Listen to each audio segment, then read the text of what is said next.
And we're live. Welcome, everyone. And I am Rico, and I'm here with Gaurav from straight from India, and we are farmers in finance. On today's show, the taxman and the tractor. Yeah. What's all that about?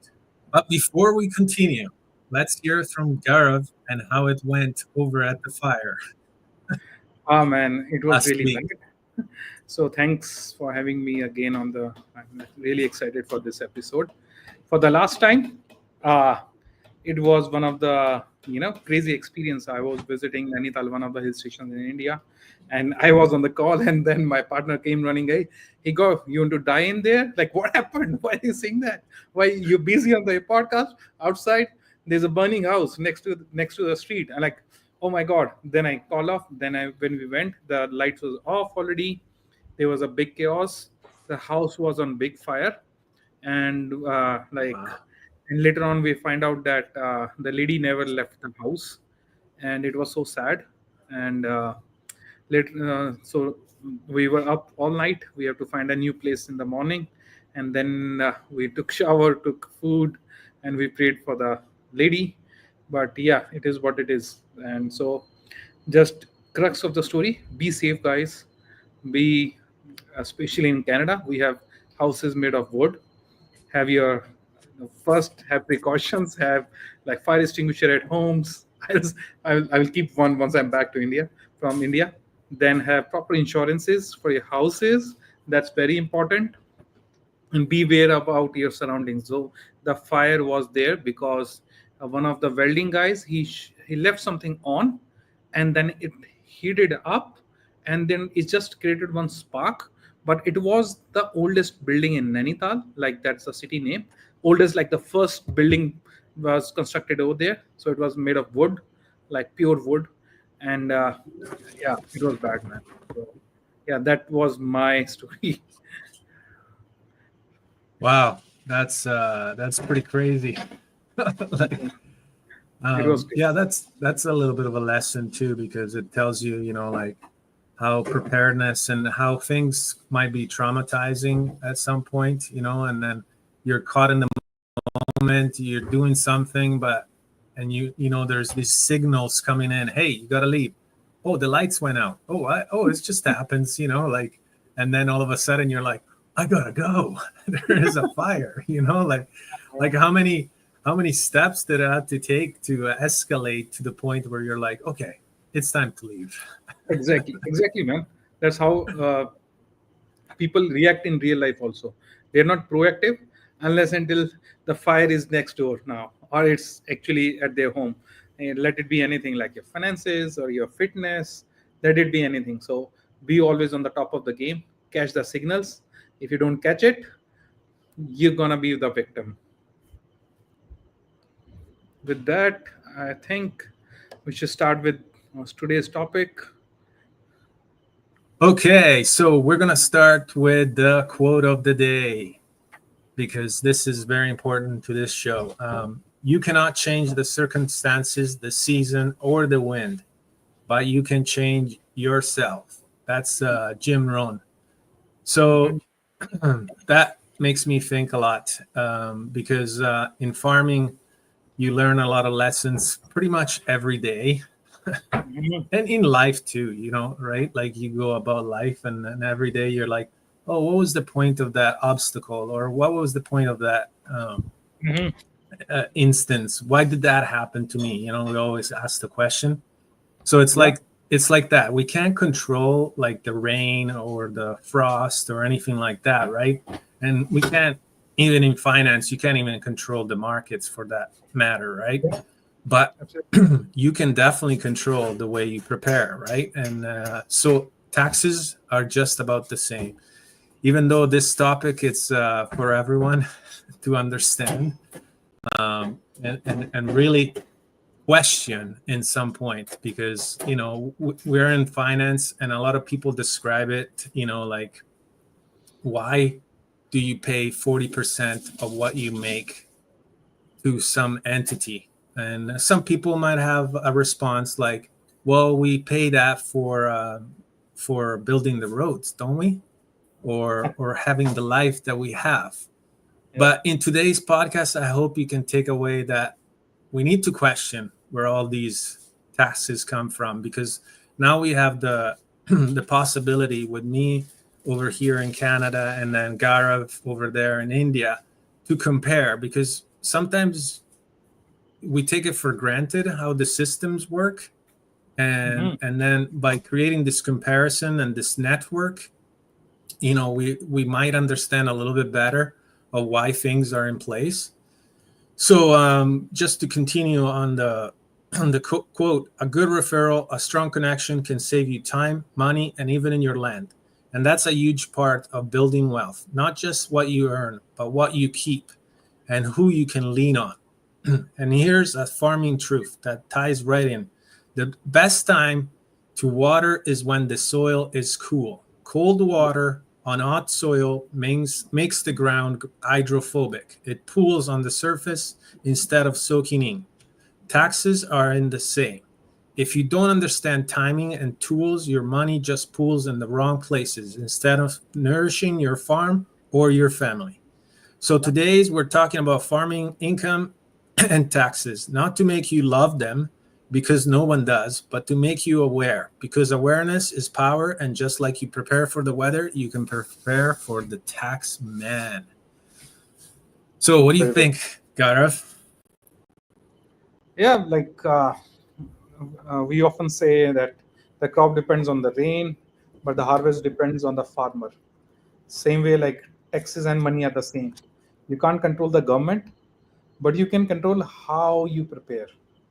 And the truth is, like, as I can tell about India, like many Indian farmers are losing lakhs of money, not because of poor harvest, but because of poor financial planning. And like whatever we talked before were the steps to take care of the financial part of planning before the harvest is there.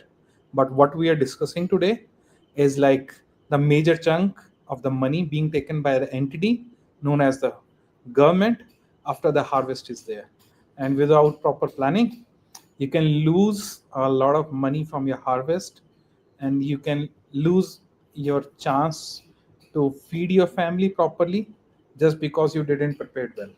So today's topic will be around why preparing for taxes is important, and what are the different areas we should look upon, and how we can evade those taxes. Not like actually evade, that's a wrong word, but how to prepare for those taxes. That you pay minimum taxes, still you're good in standing with the government. Otherwise, they're coming for you if you don't pay. That's for sure. Isn't that the truth? I mean, I want to, like, I was preparing for the show and I was like, where am I gonna take it? But it's just it's just something like trying to make the picture. Okay, first of all, when was the tax? I mean, obviously there's different types of taxes. Uh, the government is applying, I don't know if a tax probably every year, because what they're doing is they're not managing properly their income, and so then they're forced to, because they don't have proper financial backgrounds. Nobody in government, if you look at their background, like, I mean, the last premier that we had was a school teacher, a drama school teacher. Yeah. How's that's going to do anything to the finances and keep a country running and being a CEO? They're called CEOs, right? Like these PMs are supposed to make decisions and know what things are going. So they rely on the tax. They're like, oh, well, we'll just make another tax. We'll just raise taxes on this, taxes on that. But when I say, let's take the income tax. I don't know but you're going to describe this later. Income tax in Canada is at 40%.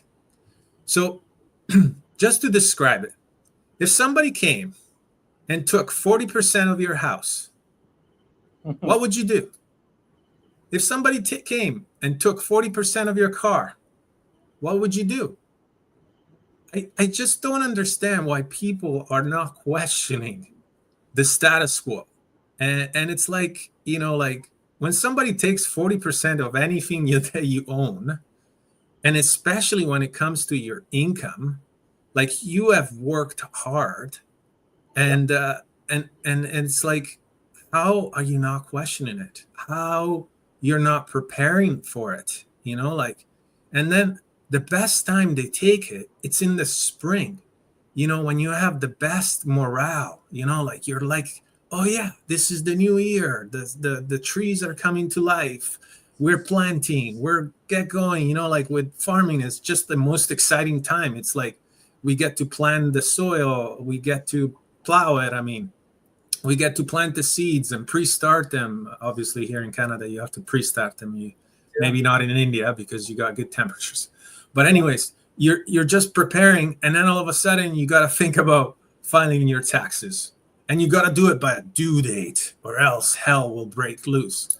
Like, Yeah. I mean, seriously, like this is not feudal times. It's not like we're in the modern age. We have communication. We could communicate over the internet with the greatest technology, and yet we're still suckered back 40% of our taxes with nothing to show for. Because let me explain where the income tax came from. It started after Second World War II, and it was implemented to pay for the debt.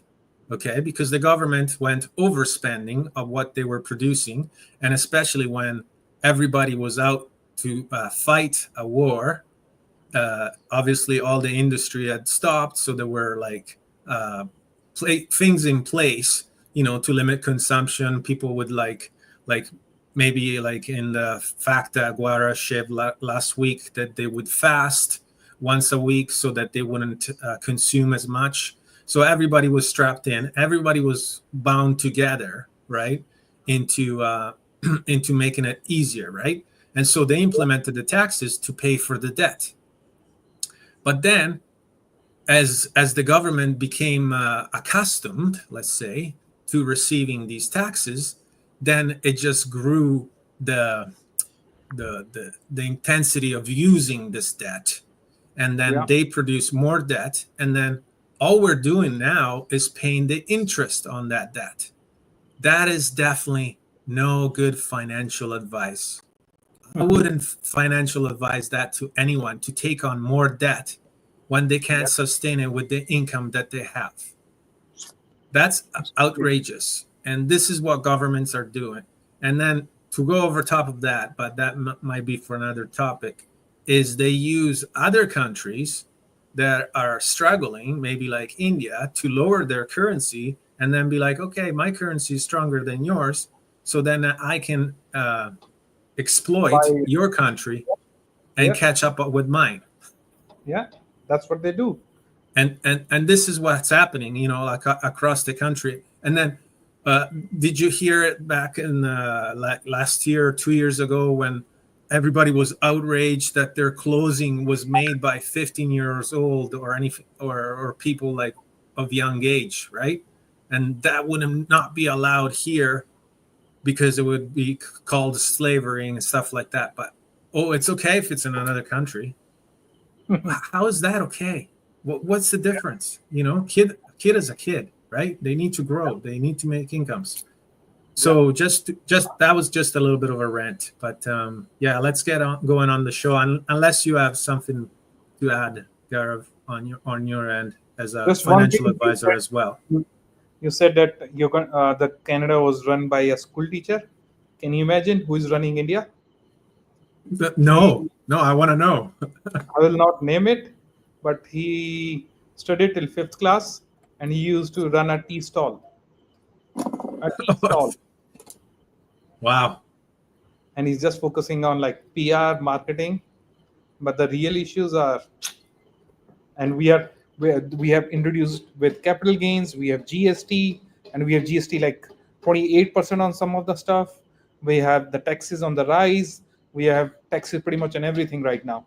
So that's like what they say in America, we say in India as well.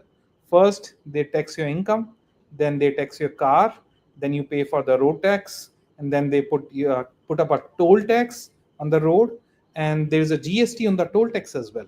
And the gas which you're putting in, it's already taxed. So it's pretty much like I am being taxed on pretty much every step, and then whatever is left, I'm transferring it to my family. Then I get the capital gains. So like, where do we breathe? Nowhere, man. So America and India, like I'll say, the developed parts now, like in India. So if you have to see any country how much developed it is, just look at the tax brackets. So higher the tax brackets, they will categorize that country as most developed. Yeah.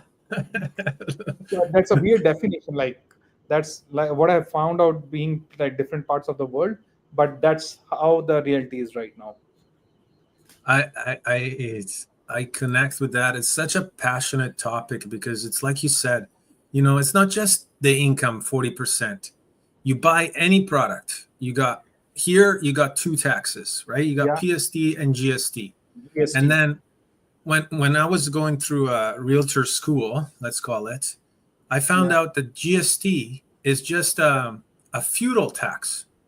It yeah, just goes to the queen. It's not even a tax where you go, okay, I'm going to build some roads. Oh, I'm going to build some parks, or I'm going to make the schools like even better, maybe paved with gold. I wouldn't care, right? But this tax goes straight to the queen or the king. I'm sorry. Um, doesn't it sound like medieval towns to you? I yeah, don't man. know. Is that like It just, too much whitewashed right now with the modern terms like GST and everything? So common people can't understand it. That's the whole point. I know, Like, I know. I didn't even understand it until I went to school and somebody told me right there on the textbook. And I'm like, oh, is this what happens? yeah, Sounds like we're in medieval times. And that yeah, goes with every country in the Commonwealth. yeah. And Australia, England had a huge spread. I mean, they went to India, right? Like that's India how was the big that empire India was was. so right now they are rich because of Canada and Australia, but they were able to conquer these countries because of the money they looted from India. So they looted so much that we were as the richest country at one point, but they took everything. Like they took everything from us. Yeah. Well, Yeah. let's come to the topic, man. Let's save some taxes for our farmer Well, friend. you kind of like mentioned it. A lot of one thing that it's quite eye opener, and it ties in with real estate. It's when you buy land here in BC, and nobody talks about it, but we are supposed to disclose it, and we have a contract of sale where it's actually disclosed that the buyer has to be willing to pay the property transfer tax. And Yeah, this ties in with our legacy because you were talking about, you know, if you want to leave a legacy, what would you leave, right? Like, what are the assets that you can pass on to your kids? yeah, And one of them is land, or now even a condo would be considered an asset. And so, but that's all in the realm of real estate, right?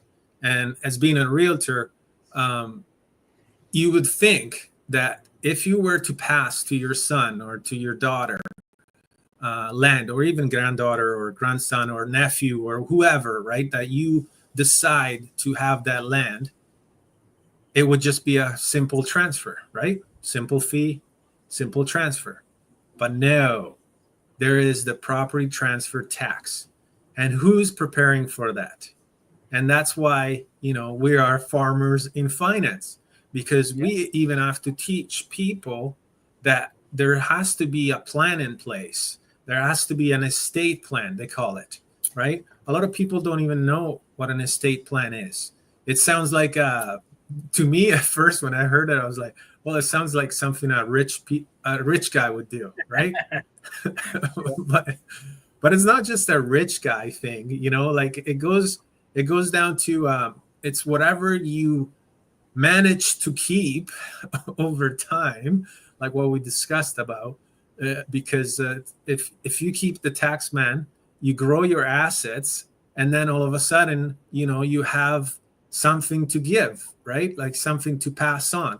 And how do you keep the tax man off of it? is by creating an estate plan. And the best way is to protect it through insurance, right? And doing a proper plan. It's key to have proper coverage, proper protection, Mhm. because you don't want to leave that burden. And we have seen over and over with families and farms, especially farms, because I mean, farmers, again, I like to repeat it over and over, but they're the key, right? Like without farmers, there wouldn't be food. And without food, there wouldn't be energy. And we're able to do things in life because we have energy. And if you take away that energy, Yeah. you're bound to not do things. And if you don't do things, well, you Yeah. become a vessel, a vegetable, right? Like Yeah. in sort of the word. And then, this kind of ties into what you're doing too. Like you're trying to better your health, and you're out into the retreat that Yeah. I thought you were going to mention, that you were out doing a yoga retreat and trying to get your health back in line, right? Yeah. I will So, get yeah, there. you want to talk about that a little bit? Yeah. So I got a love letter from my doctor telling that I love you so much that I want to see you keep coming back and back, because I slipped away on my health. I took care of a lot of things, but that was the last thing. Then that's why I decided the day I got the love letter from the doctor with all the love points like thyroid, cholesterol, and everything. I decided, okay, let's get back things under control, and that's how I registered for my yoga course. Earlier, I thought that I would just do a retreat of like a week or so, but then I realized that okay, if I am just doing a retreat, it's a temporary thing. So I enrolled for a yoga teacher training program. So I will be in Rishikesh, that's a yoga capital of the world, for next 26 days, for almost a month, and I will be practicing like hardcore yoga for maybe like day in day out, like pretty much 5 in the morning till in the evening. That's awesome. That's really cool. And I mean, it ties into that. If you can only control yourself, right? And then, Absolutely. I mean, we're going off a little bit on a tangent, but I think this is a great point because you brought it up, and it's like we get so used to our environment and the ways things are around us, and then we get caught, like we slow down a little bit, and we try to take care of other things, and we just become reactive, right? And then our health slowly degrades. I'm gonna eat better tomorrow, and then tomorrow never comes, and then all of Never a come. sudden you get the love letter. I love it how Yeah. you put it. It's like, Yes. now we'll say the love letter from the doctor or the love letter from the government. From the government, love letter from the CRA. Oh, you have to pay this much. If you don't pay, you will Yes. pay interest on that tax also. And if you don't Yeah. pay, you sell your estate. Your family gets Yes. nothing, zero. Yeah, Oh man. So man, funny. so beautiful. Like Yeah. sometimes we just gotta pause and just let that sink in, right? And then all of a sudden, what can you do? You got to take control. Your Yeah. health is the number one wealth symbol. Without your health, you can't do very much. You can't even pay for the taxes anymore, right? Yeah. So, Yeah. so you got to continue, right? And then you got to stay at top of health. And that again, it's preparation, right? And So So, like you said, that there are property transfer taxes. There's a love letter we call in India from the government. When a farmer buys a land, they have to pay a stamp duty, which is like 5 to 7% of the land value, and then another 1% registration fees in most of the states, and that's almost like 8% when you buy it, okay, and that's the buyer who's going to pay it, even on the farmland. So, and the thing is, like, when farmers transfer these like this land, it is called ancestral land. If they transfer it to the next generation or they sell it, they attract 20% of the capital gain taxes. We didn't had it before, but now we had it. So only way to avoid that is to reinvest that money again in farmland. It's a section 54B. That's what in income tax, but that's what mentioned. And that's pretty much on the lines of the states. Like in states, if you sell a house and you buy a house within 2 years, you don't pay any capital gain taxes. That's right. So to all my Yes. friends who have any kind of ancestral property, even though you're not farmer, but you are looking to sell it off, just take care of that 54B. You will attract 20% tax. If you don't pay it, government will find out. Then they will send you a love letter. Then they will send more love letters to you, which is like uh, asking you to pay. In the end, if you don't pay, you're getting the most beautiful love letter. This is like you are adjourned, you are asked to be in the court. And once they say in India, you can get bail from any kind of the cases, but once you get an income tax case, you're done for your life. You will keep paying your CA and the lawyers just to fight for those things. And it's like basically say disheartening that people don't know, and then they make this huge mistake and their money is gone. Taxman takes it all.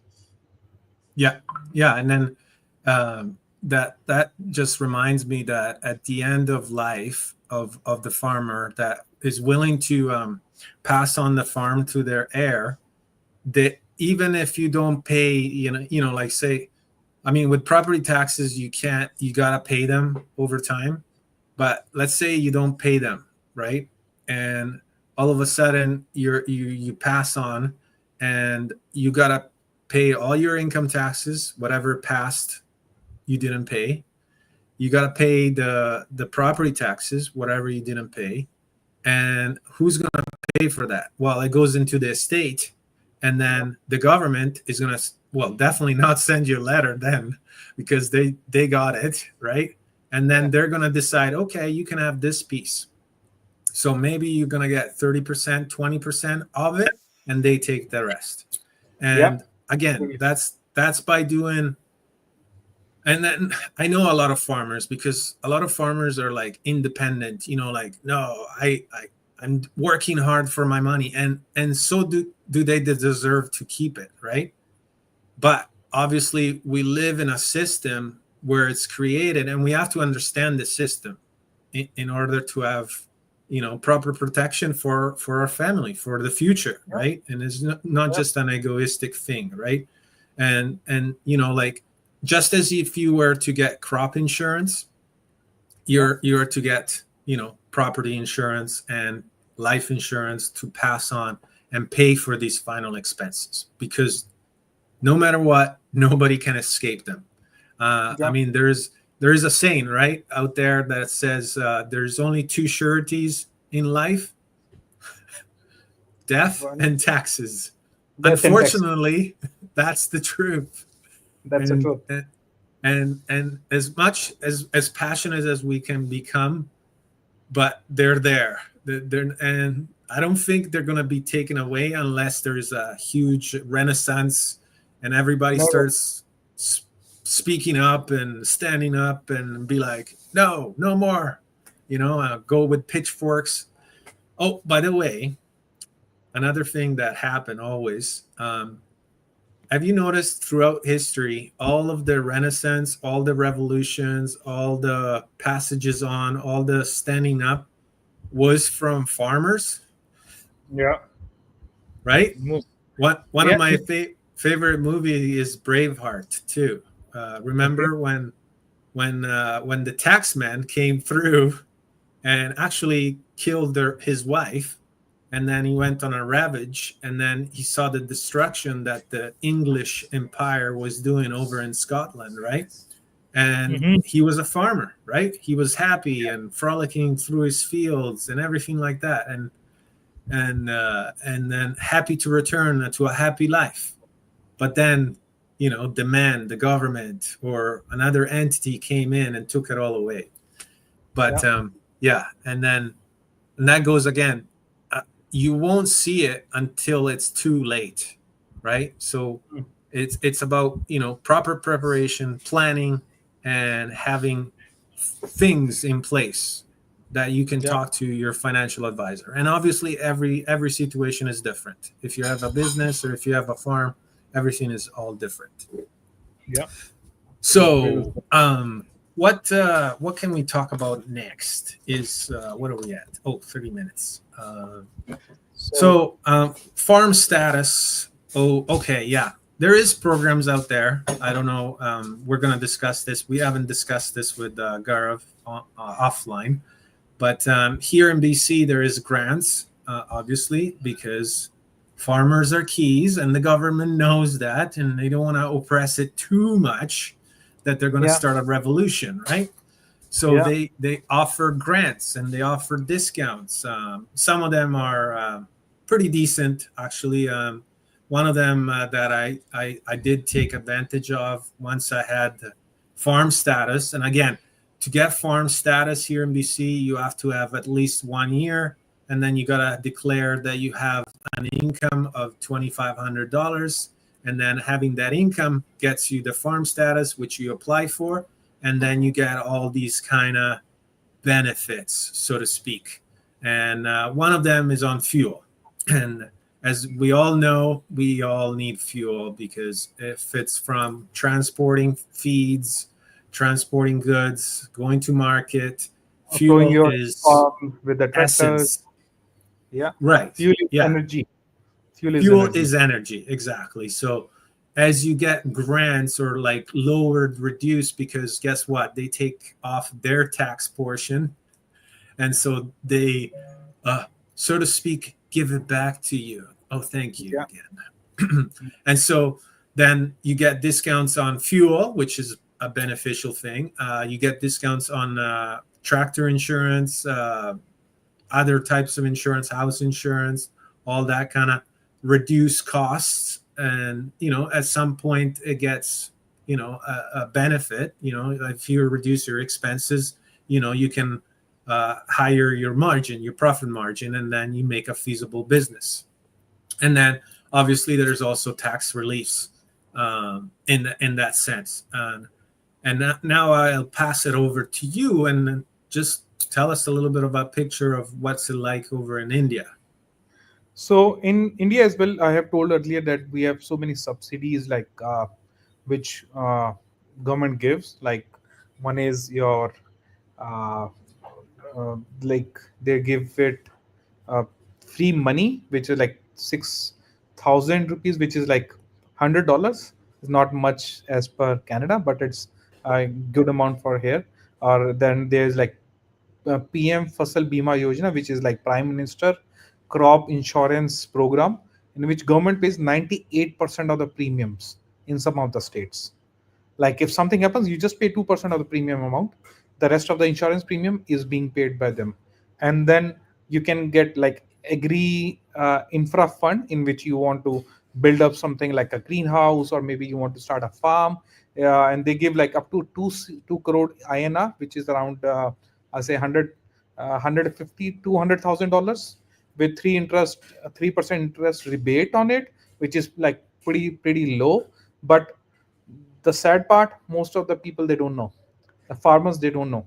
They never leave their farm, they never leave their places. They they never ever do that. Oh, we got okay. And then but one big problem in India is the generational transfer, Huge. because it's in India it's even more complex. Because in Canada you don't have a problem that your neighbor farmer comes in and take over your land. They're still very, I would say, helpful to each other. But in India, let's say the farmer was there, his kids were away in states or maybe up in one of the cities, and they never knew what was there. They When they come back, it's already been taken, and since they didn't had a registered will for that, then you go through the court, and you pay a lot of money in legal fees, fighting for your own land with all the documents. But like over there's a estate problem, or there's a problem like where people take over your land just by force. And once Mm-hmm. it's taken, Mm-hmm. you can't do anything other than going to the court. And sometimes, how much time it takes to take back your land? 30 40 years. 30 40 years. And you keep paying in legal fees.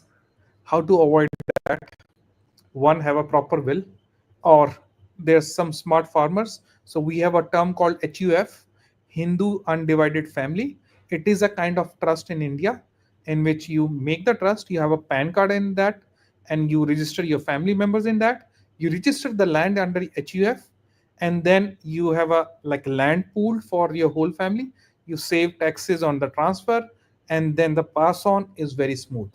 So, like we have estate planning, we have HUF trust planning, in which again you can use insurances as well to do it. Basically, transfer the taxes and transfer the land. So it is pretty good. Yeah, I mean, yeah, again, it ties in with the estate planning, and then here it's similar. I mean, now I can see that there is resemblancy, and because of what the British Empire has left over the years, right? And so when you talk about the courts and legal fees, yeah, that just gives me the weebie-jeebies because it was the same thing.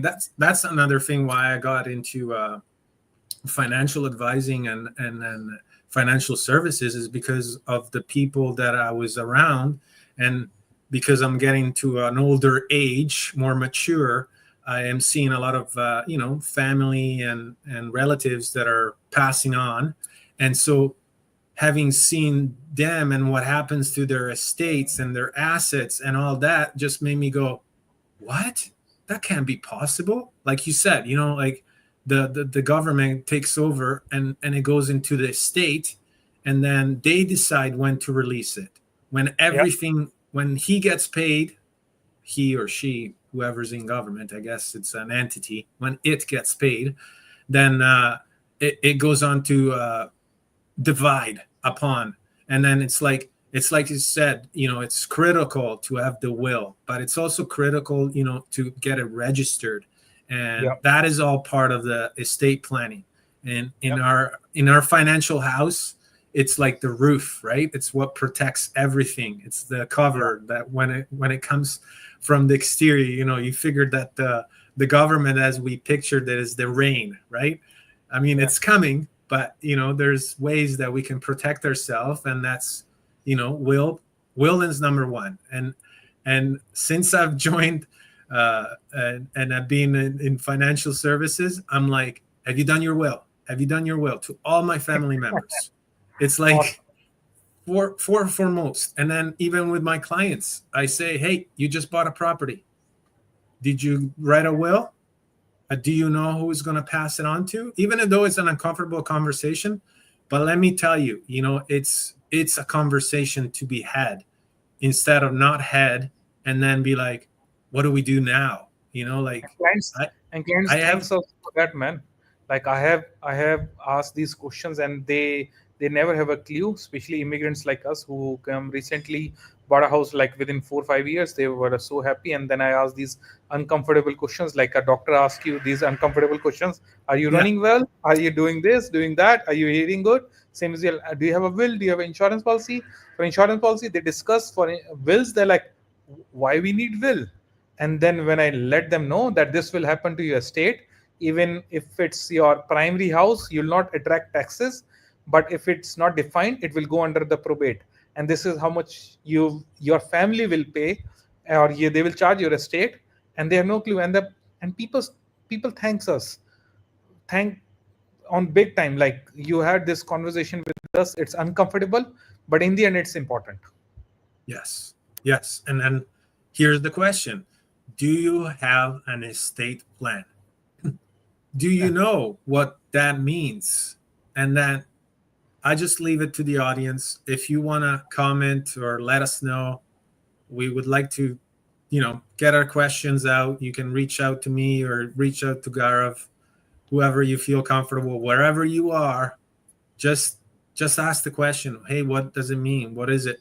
Because, like we can start talking about it, but, it's important to know where to go, and it's throw out your ego. Okay.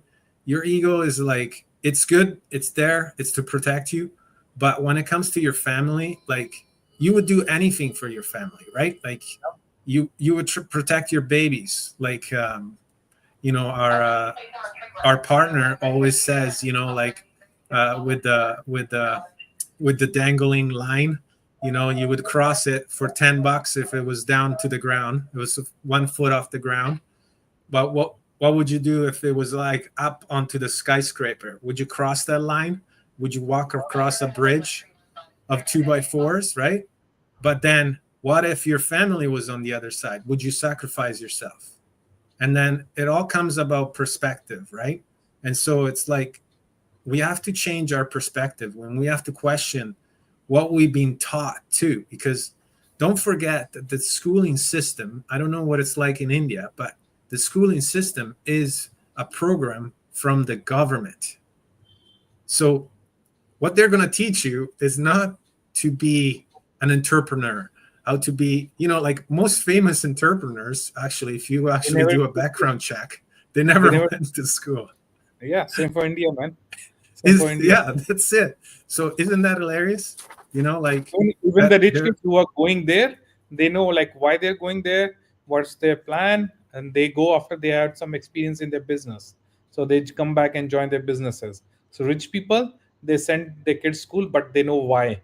And normal people, they send their kids to school because they think they will be successful. But success is not like keep paying taxes. It's success is in how to save taxes and how to be an entrepreneur. Well, exactly. Like it doesn't matter how much you make. That's Robert Kiyosaki. It's how much you keep. How much you keep and how you It's keep. how much you keep, right? So, and it goes with estate planning and everything, right? And so, that's brings us to our next part. Like, what are the ways to keep your money in the business? Like, what you can deduct on a farm. Exactly. Because the deductions will help you to lower down your taxes, and it will help you to basically keep your money at home, because the money you already spend on farm is not coming back. But at least you can write off those expenses as your farm business expenses and get the tax rebates on them. So what are the different ways you can do in Canada?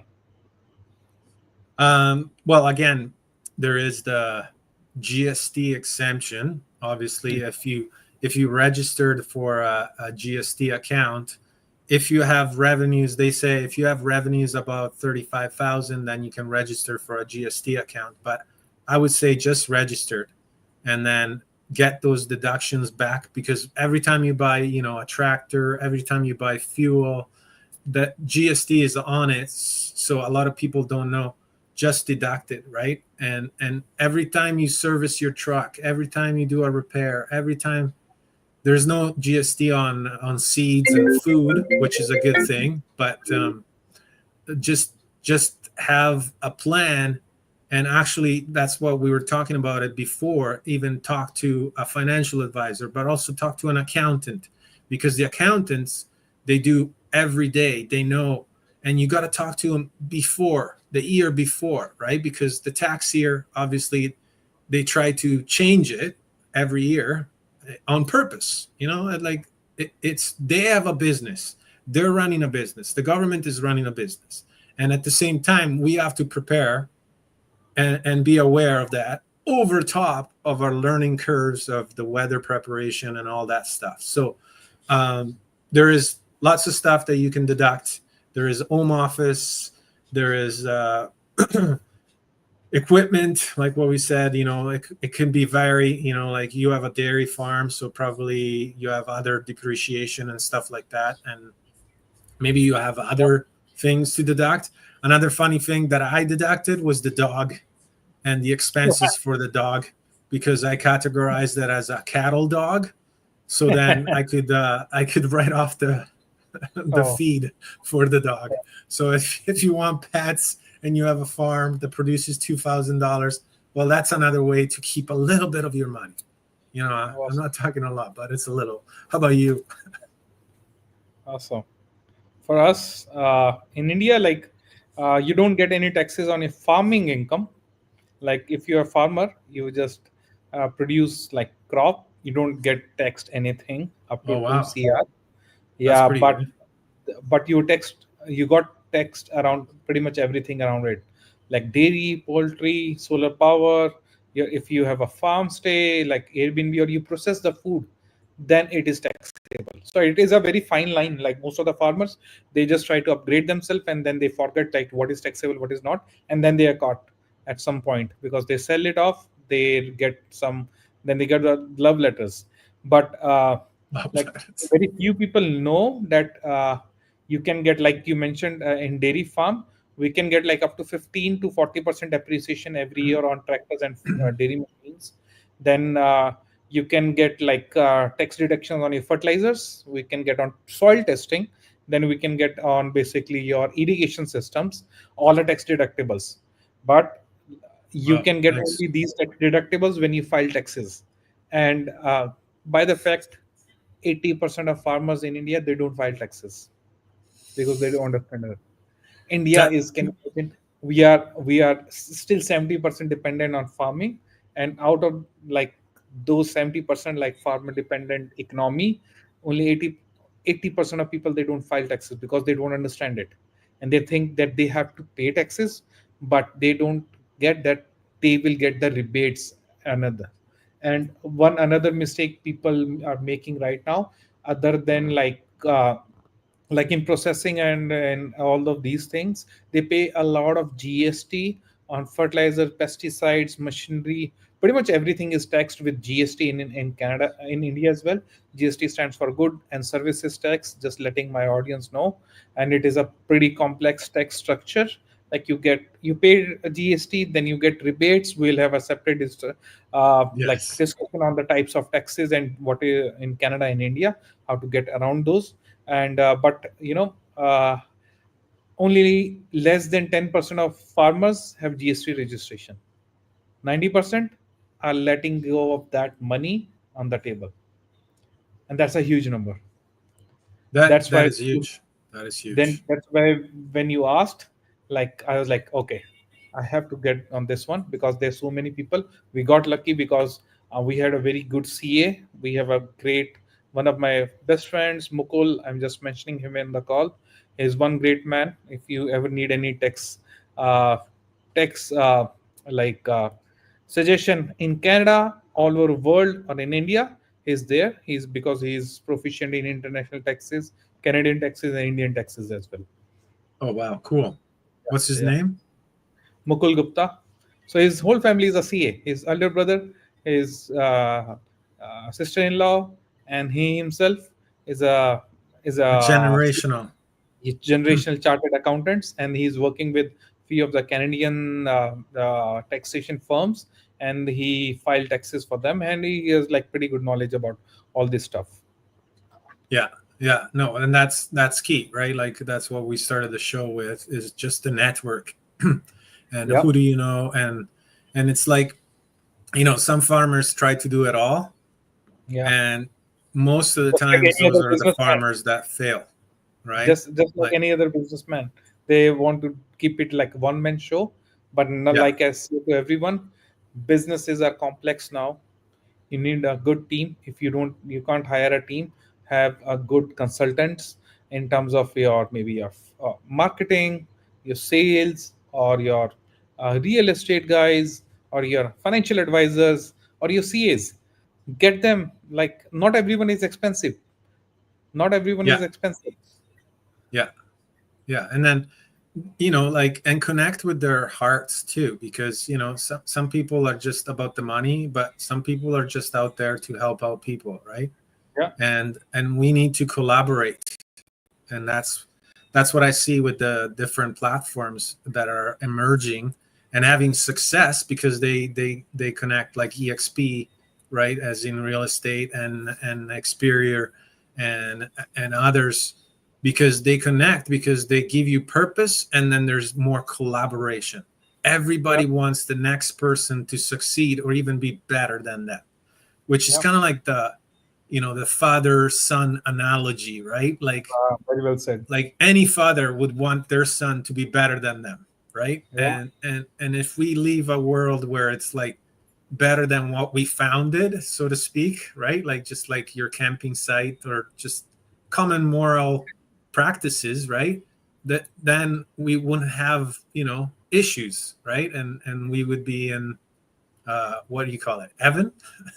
Yeah, like I will shout out here for my mentor and our mentor, Mr. Prabjeet Virk. He has made our this agency and this whole place so safe, and he's the reason that we that's why we are on this call, because he Yes, always promotes like do good and pay it forward, and that's the kind of culture we have in our team. So you're most welcome to join us for like free consultancy, or you want to grow in life, just understand about money, or you want to make a business by helping people, you're most welcome to join us. 100%, 100%. We're open doors. Yeah, we open doors. Yeah, We're and open just letting doors. you We're know, we're eager for to teach. for this month, Rico, there's no joining fees for Expedia. You join for Oh free. yes, yes. I got the memo. I got the love letter. Yeah, he got the love letter, the good one, not the bad Yeah, one. the good one. Yeah, that's come bring us to our second last part of our podcast, which is like farming as a business. What do you want to do? You want to be a proprietor? You want to be in corporation? So Incorporation. Yeah. what's your take on this one? I will take for India. I would want to hear you for Canadian version. Well, I would say incorporate.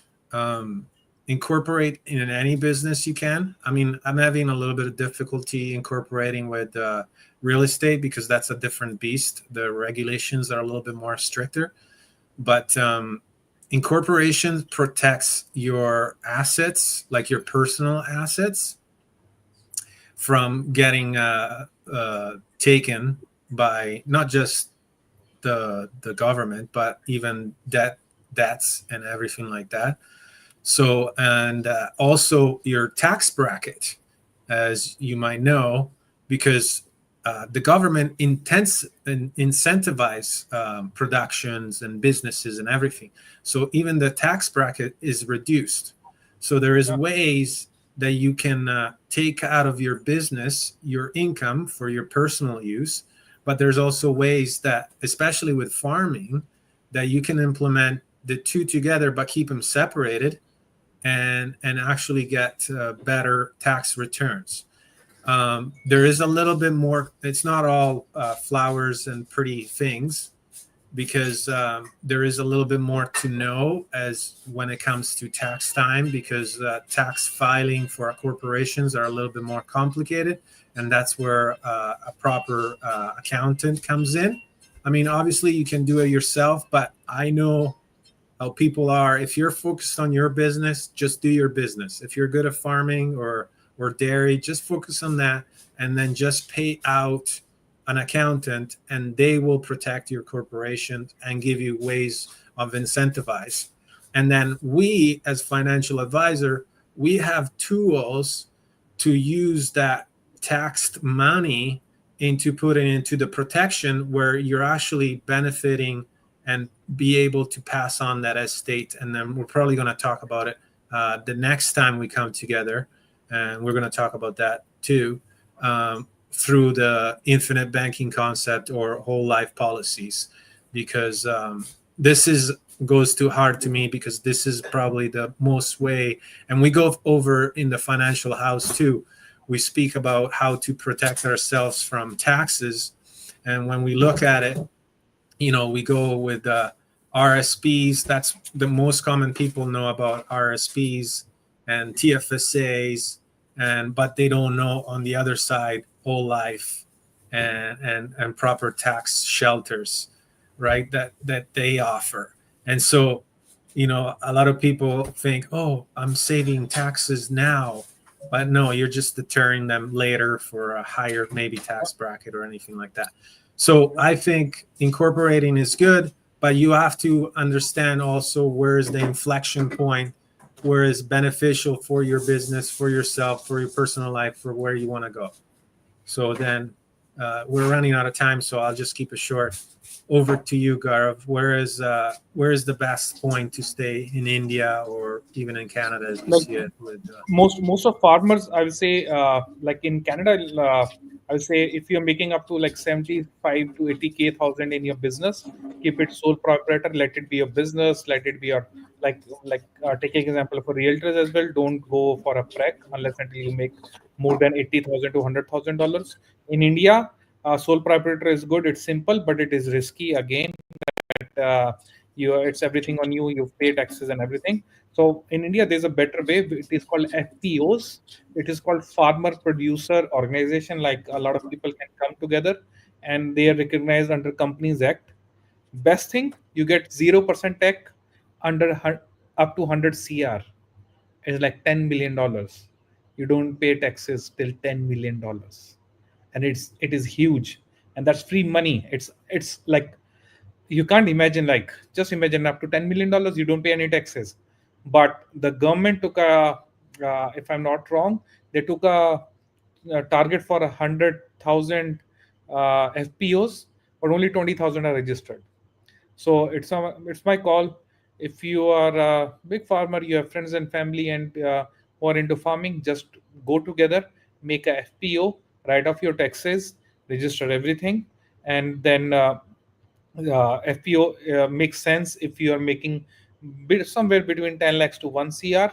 And if you're above 1 CR individually, then you go for a private limited company in which you pay only 22% tax, corporate tax, which is any day lower than your 30% personal slab.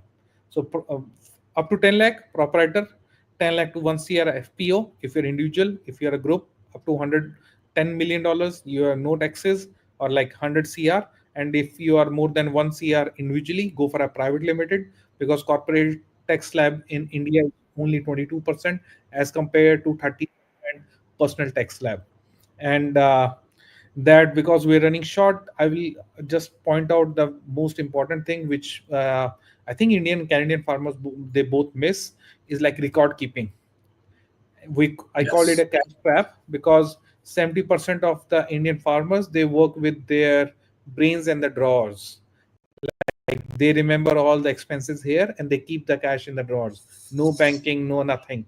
The uh, dark side of this: if something happens to your crops, you want subsidies for what? You don't have bills because you paid in cash.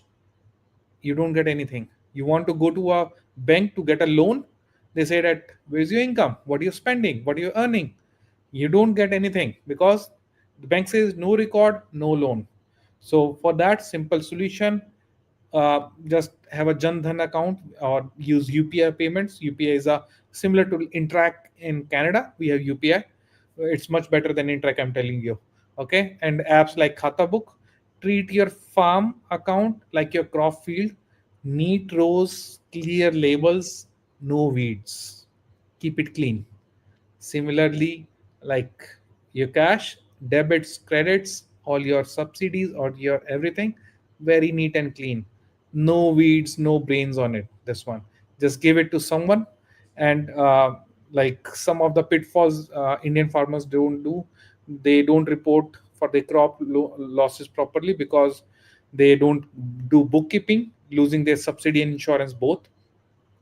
They buy the land on relatives name, and later on they it's a property act, like Benami Property Act, they lose that land, where even they paid that one. And selling like the land, and without uh, getting any applying indexation, like we have a when you get a capital gain taxes, then we do a inflation indexation as well, and they don't do it. So what they do up to like 30-40% extra tax. It's like if you're in India, most of the people, they save their crops in the warehouses.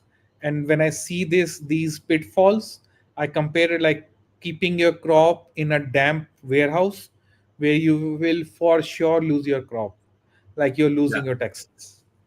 Yeah. Yeah. And it's like you got to have a market for that crop because it was funny. I was just listening to Alex Hormozy, where he went in for a venture for supplements, and he stored all this stuff in air conditioning, but it had an expiration date, and so he had to come up with a fast way to market it. And then he goes that he said, I I went to going to Facebook advertising and affiliate programs. But anyways, yeah, it's important to be prepared to talk to an accountant. So we'll summarize what this book, what this show was about, because we talked about a lot of stuff, and there's so much more to talk about too. And we just didn't figure that we were so passionate about it because it stems from like the freedom, right? Like in order to be freedom in a thought, there is got to be some type of an oppression, right? And I don't say we're at war, but there is a lot of oppressing points. I mean, if the place where we lived in was beautiful and we didn't have the stress of finances and all that stuff, I would rather pay 40% on my taxes. But I don't see that. I don't see, I don't see the benefits, right? Like I would agree with a lot of people if there was benefits, but there are not. And there's actually more and more problems. And the more and more the time goes on, I don't know. I can't, I'm an optimist guy, but I don't see it getting better unless we do something together, right? And we collaborate and we understand what's going on and we come up with the solutions. And then another Albert Einstein quote is, you can't come up with the solution with the same way of thinking that you came with towards the problem. So we have to change our mindset. We have to change our thinking. And so to do that, we need to find other solutions. And I want to introduce the topic of the next podcast, which is creating your own bank through whole life insurance policies, or so to speak, the concept that Nelson Nash introduced, the infinite banking system. And I quote him, and that is a solution, but that is also a business. It's like running two businesses at once. Instead of running the business you're running now, you're running another business, and you have to learn about it. And so we're here to teach it. And this is where we think, me and Gaurav think that's one of the solutions that are out there for us to talk about. So having said that, we're going to take a 2-week break, unfortunately, or fortunately for some people, because we care about life and it's not all about work, but it's about play. I'm going to Italy next week. So, and Gaurav has got to concentrate on his yoga training, and he's going to come back and teach us a few skills. So I'm eager to learn from what he learns. And obviously we have to take some time. So we're going to postpone it. And obviously follow us on LinkedIn or YouTube and Facebook for our next show. And we're going to organize it over the holidays. And we're going to talk about the infinite banking system. So if you want to, we talked about problems. There's plenty of them. And that's why we're over time. But if you want to learn more about the solutions, here we go. We're going to start off on a fresh mind, happy mind, and positive outflow. And we're going to teach you. And hopefully you can come up with. And obviously we're making this show more interactive. And we're going to be able to show comments and outputs and get your input. I want to get everybody involved, because when it comes to solutions, it's important to know where we're going, and if what we're teaching is a benefit, because we could be just talking to ourselves, and drumming our own drums. So if you want to know more, and if you have any questions about the show, please reach out at rico@farmersinfinance.com. and or reach out to us on all the channels, LinkedIn and YouTube. Anything else you want to add today, Gaurav? And thank you so much, Gaurav. Your input and your knowledge is well taken, especially when it comes to taxes and savings. And also your perspective is amazing too, because it's good. I feel like now we have the technology, we have the means. It's good to know what happens in other countries, and we're not taking it from the government TV of what's happening, and it's good to stay up on top of things. So So yeah, just yeah. to end with, like we said, to my farmer's friend, it's not like you're gonna sell your land, or your kids gonna sell that land, but you still pay taxes on that for sure. So it's better to save and plan for taxes, because in India, farmers lose more money to poor paperwork, poor financial planning, than to a poor rainfall. Your land can either feed your family for generations, or feed the taxman once, which can be estate planning, which can be like anything. So the choice is how you plan. So remember, farming may be tax free in India, but everything around farming is not. Awareness is the real harvest. So, with that quote, I will say thanks, Rico. Enjoy your trip to Italy. Send over some good pictures on Instagram Oh yeah. and LinkedIn. Uh, just show us like where you were born and how's your trip going on, because that's like something I'm looking forward, because I think we are planning for that for very long, and by God grace everything is going good and it will go great. And for me, yes, I will be preparing for my yoga teacher training program, and I'm excited for our show after third week, which is our favorite topic, infinite banking, and how infinite banking can be used by farmers in Canada. And even in India we have similar products coming up. I will be taking a greater better perspective about that. And yes, so with that I'll say good night, good morning to everyone, Good morning. and Good night. see you next time. See you next time. See you next Okay, time. Thank you. bye. Thank you for watching. Thank you, Okay, bye. everyone. Bye. Bye.